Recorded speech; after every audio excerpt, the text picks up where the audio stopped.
What's good, y'all? Here at the album review. Iggy Azalea album dropped tomorrow, which is a new classic. That's the name of it. I got the deluxe edition. Of course it leaked. Every album leaked, but I'm definitely buying it though. I'm not even gonna sit here in front. I'm definitely buy it. She an Australian rapper. She's a model. This is her debut album. She signed to Def Jam. She's Grand Hustle's first lady. I like this album because she kept the features minimum. Number 4, 5, 7, and 13 have visuals for them out already. To me, the album is very versatile. It's about life story, her ups and downs throughout the industry, her personal life. This album did have many delays, but it hits shelves April 22nd, which is tomorrow. And do y'all think it will be a success or a flop? You know what I'm saying? I know I'm buying my copy. I haven't made up my mind if I'm going to buy the standard or the deluxe version. Seeing how, we'll get into it. Feature-wise, you got T.I., you got Watch the Duck, Charlie XCX. Can y'all actually let me know if that's how you say her name, Charlie XCX, or is it Charlie XC? I have no idea, but y'all just let me know, man. Rita Ora, Movado, which was the weirdest fucking feature ever, but she kept them to a minimum, so I actually appreciate that. The first track, Walk the Line, definitely got a dope beat. Her flow on this shit was great. I like the lyrics, you know what I mean? Kind of inspirational in a sense, and the hook was great. The first song definitely opened up my eyes. Like, she actually rapped, you know what I'm saying, on this motherfucking album. Excuse my French, but she actually rapped, and it's like, wow. That's the one thing that totally just had me like, okay, she's rapping. Dope. I thought she'd be singy, songy type, Nicki Minaj type shit. But I definitely fuck with that. Don't Need Y'all, a smooth beat, a good sample, a good hook.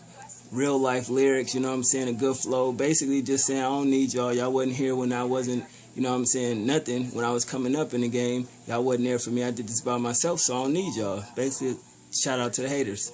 Number 3, 100 featuring Watch the Duck. Weird ass name, right? He on the hook though. Dope ass beat. The hook was cool. It got kind of a, a head nodding type thing. Good flow, lyrics, and the content was straight. 100, you know what I mean? It's good to have a chick that, keep it 100. That song was straight. The first song actually get 3 checks. I love that song. Change Your Life featuring T.I. I listened to it a couple times. It's enjoyable. T.I. did what T.I. do. The beat was dope as hell, though. The hook, it was cool. You know what I'm saying? Her flow was on point, and her lyrics was great, but T.I. just didn't do it for me on this record. Like, he kind of, in a way, it sounds crazy, but he dumbed down his lyrics somewhat. You know what I mean? I'm just saying, like, he could have went harder, but he didn't. Fancy, I heard this is the single that's on the radio featuring Charlie XCX. Definitely get 3 checks for me. Dope ass song once I heard it. The hard ass beat, the dope ass hook, her flow, the lyrics, the content. And Charlie to me sounds like Gwen Stefani. That's who I thought it was at first. And I was like, oh shit, is that Gwen? It's like, nah, it's Charlie XCX. But she has a dope album, that, as well. That shit is fire. But that's definitely one of the favorite songs on this joint for me. Moving on, number 6, I was on the fence about it. You know what I'm saying? At first, I thought the record was okay. But I listened to it a couple more times. It gets a check. It's a good record. New Bitch. It's basically for females, relatable content. The realism of the lyrics. The beat was cool. The hook was okay. You know what I mean? Her flow was nice. But I ain't really a record for a dude, tell you the truth. You know what I'm saying? It's for, like, if your girlfriend is a new bitch and your old bitch is mad, that's definitely for her.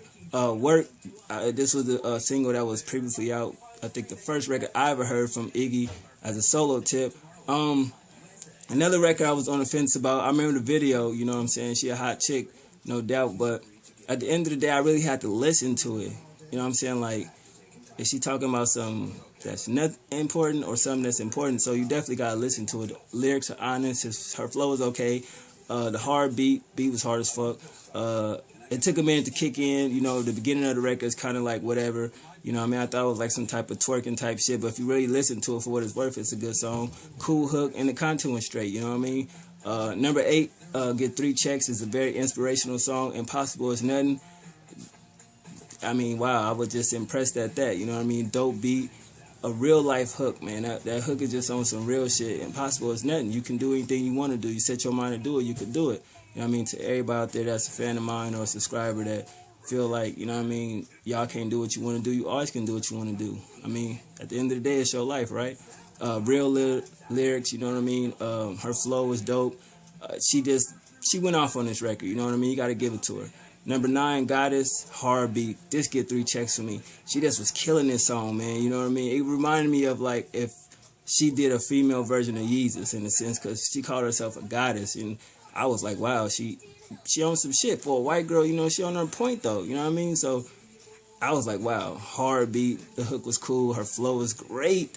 She killed this shit. You know what I mean? Some real life lyrics in there with good content. She murdered that song. Black Widow featuring Rita Ora. Very relatable song for chicks, you know what I'm saying? Get 3 checks. Rita Ora definitely did her thing. I wasn't a big fan of hers at first, but definitely she won me over. To say the least. Cool beat, great hook. I like her lyrics. The content, her flow is on point. Rita Ora did her thing on that record, I would have to say. Lady Patra featuring Movado. Didn't like Movado for shit on this record. He added nothing to it. She didn't need him on this record.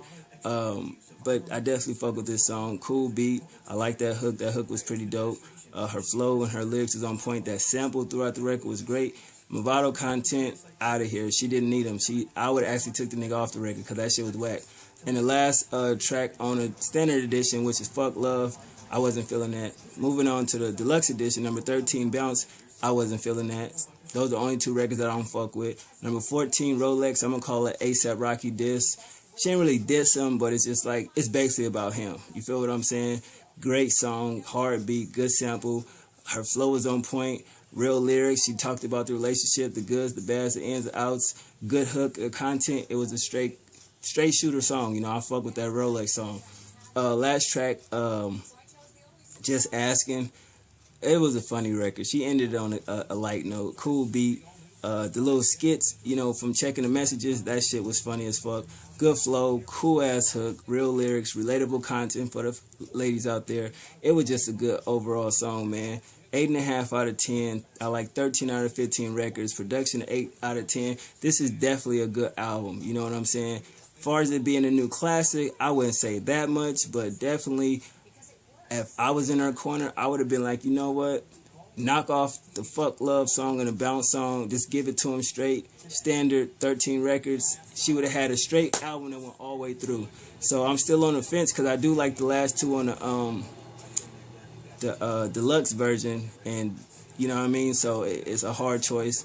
9 out of 10. I mean, I'll go ahead and buy the deluxe. Fuck it. It is what it is. But at the end of the day, she put out a solid album. So, Nicki Minaj, you need to do your thing on that Pink Print, man, because she didn't hold nothing back. You know, she didn't try that singing shit. She didn't try that pop shit. She rapped and let all the people that's singing on the hook do their thing. That's what Nicki should do. Just rap, man. Leave that pop shit alone. I'm just saying, this album, definitely I'm going to compare this to her shit. 2 different people, but at the end of the day, like they say, white people are taking over rap. In a couple more years, sorry y'all, but it is what it is. I think rap will be all white. That's just my personal opinion. I'm quite sure y'all seen that on the blogs. That has nothing to do with this review. I'm just saying she put out a dope album, man. Go support tomorrow. 1.